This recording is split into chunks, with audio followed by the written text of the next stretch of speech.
HSC exam news এইমাত্র পাওয়া খবর অটোপাস দিবে শিক্ষা বোর্ড। এইচএসসি এক্সাম 2024 পরীক্ষার্থীদের জন্য একটি সুসংবাদ এবং দুঃসংবাদও বলা চলে। অনেকে এমন কথা বলছেন যে এইচএসসি এক্সাম পরীক্ষাতে অনেক ইউটিউবার এবং অনেক সোশ্যাল মিডিয়াতে ভাইরাল হচ্ছে যে এইচএসসি এক্সামে পরীক্ষায় অটোপাস দিবে। এটা কি আসলেই অটোপাস দিবে কিনা এই বিষয়ে কী বলছে শিক্ষা বোর্ড? তো অটোপাস আপনাদের দিবে না। অটোপাসটি হচ্ছে আপনাদের কথা বলছিল আগেকারের পুরনো দীপুমণি যেটা বলছিল সেটা হচ্ছে অটোপাস দেওয়ার কথা আপনাদের, কিন্তু কোনোভাবেই দিতে নারাজ নফেল। তো এই বিষয়ে আরও জানতে আমাদের চ্যানেলটি সাবস্ক্রাইব করে রাখতে পারেন, পাশে থাকা বেল আইকনটি বাজিয়ে রাখতে পারেন। তো অটোপাস এবং এই বিষয়ে আর একটু জানা যাক।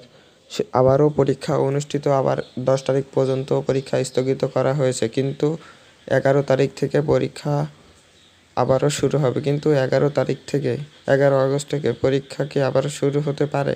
এই বিষয়ে অনেকে মতামত কি জানা সেটা আমার কমেন্ট বক্সে জানিও। তো এরম আরও আমাদের নিউজ পেতে আমরা এইচএসসি এক্সামের সকল সাবজেক্টের নিউজ দিয়ে থাকি।